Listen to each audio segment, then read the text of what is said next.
আমি এই মুহূর্তে দাঁড়িয়ে আছি রাজশাহীর শিরোইল এলাকার ঢাকা বাস স্ট্যান্ড। আমি সকাল থেকে এসে দেখতে পেয়েছি যে এখানে চাপাই, রাজশাহী এবং নাটোরগামী সকল বাস চলাচল কিন্তু এখানে বন্ধ রয়েছে। এখান থেকে সকাল থেকেই দেখতে পেয়েছি যে শ্রমিকদের বেতন বৃদ্ধির ইস্যুকে কেন্দ্র করে আজও বন্ধ রয়েছে চাপাই, নবাবগঞ্জ, রাজশাহী ও নাটোর থেকে আগামী বাস।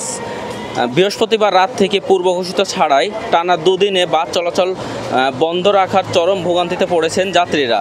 শনিবার সকালেও রাজশাহীর শিরোইল বাস স্ট্যান্ডে এসে বাস না পেয়ে বিপাকে পড়েছেন যাত্রীরা। তাদের অভিযোগ, অগ্রিম টিকিট কাটা থাকলেও টাকা ফেরত পাচ্ছেন না তারা, এমনকি কোনো বিকল্প ব্যবস্থাও রাখা হয়নি। ফোন করেও পরিবহন কর্মকর্তার সাড়া দিচ্ছেন না তারা। এতে চরম ভোগান্তিতে পড়েছেন যাত্রীরা। যদিও এই রুটে একতা ট্রাভেলস বাস স্বাভাবিকভাবে চলাচল করছে। সম্প্রতি শ্রমিকদের বেতন বৃদ্ধির দাবিতে আন্দোলনে শুরু করলেও কয়েক দফায় বাস চলাচল বন্ধ হয়ে যায়। সংকট নিরসনে গত 23 সেপ্টেম্বর ঢাকায় শ্রমিক ও মালিকপক্ষের বৈঠক চলাকালীন সুপারভাইজার ও সহকারী বেতন বৃদ্ধির সিদ্ধান্ত হয়। আলোচনা অনুযায়ী চালকের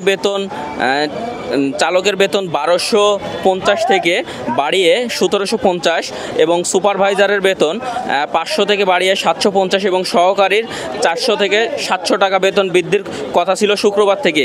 কিন্তু বাস্তবায়নের আগেই মালিকরা হঠাৎ করে বাস চলাচল বন্ধ করে দেয়। এই নিয়ে গতকাল থেকেই হুট করে বন্ধ হয়ে যায় রাজশাহীতে সকল বাস চলাচল। এই নিয়ে যাত্রীরা ব্যাপক ভোগান্তিতে রয়েছে। দর্শক, এই ছিল রাজশাহী বাস স্ট্যান্ড থেকে সর্বশেষ।